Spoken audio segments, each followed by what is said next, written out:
வணக்கம் மக்களே. இன்னைக்கு நம்ம ஈவெண்ட்டுக்கு திருநெல்வேலிக்கு தான் வந்திருக்கோம். ஸோ திருநெல்வேலி நியர்பையில் இருக்கக்கூடிய ஒரு கிராமம். ஸோ இந்த ஒரு கிராமத்தில் இவ்வளோ பிரம்மாண்டமாக ஒரு வெட்டிங் பண்ண முடியுமான்ட்டு எனக்கே ரொம்ப ஆச்சரியமாக இருந்தது.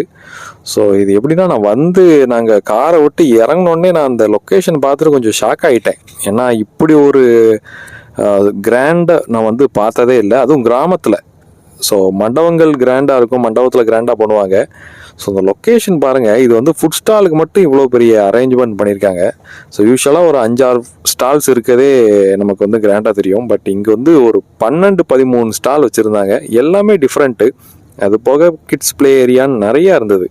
ஸோ இதில் இன்னொரு ஆச்சரியமான விஷயம் என்னென்னா, வெட்டிங் பகலில் இருக்கும், ரிசப்ஷன் நைட்டில் இருக்கும். பட் இங்கே வெட்டிங்கே நைட்டு தான்.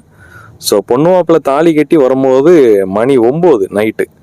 ஸோ இது எனக்கு கொஞ்சம் புதுசாக இருந்தது.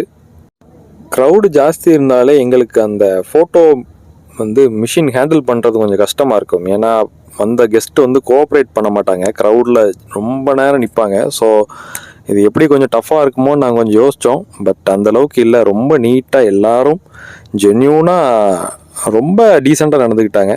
ஸோ ஒரு கிராமத்தில் இப்படி ஒரு ஈவெண்ட் நல்லபடியாக நடத்தி கொடுத்தது ரொம்ப சந்தோஷமாக இருக்குது. இங்கே என்ன ப்ராப்ளம் ஆயிடுச்சுன்னா, ஈவெண்ட் டைமிங் ரொம்ப நேரம் ஆயிடுச்சு. ஸோ நாங்கள் 6 மணிக்கு மிஷின் ஸ்டார்ட் பண்ணோம். பட் எண்டிங் ஆகுறதுக்கு ஒரு 12 மணி ஆயிடுச்சு. ஸோ அதனால் என் டீம் ஃபுல்லாகவே ரொம்ப டயர்டாயிட்டாங்க. இவ்வளோ கஷ்டப்பட்டதுக்கு கிளைண்ட்லேருந்து ஒரு நல்ல ரிவ்யூ வந்தது ரொம்ப ஹாப்பி.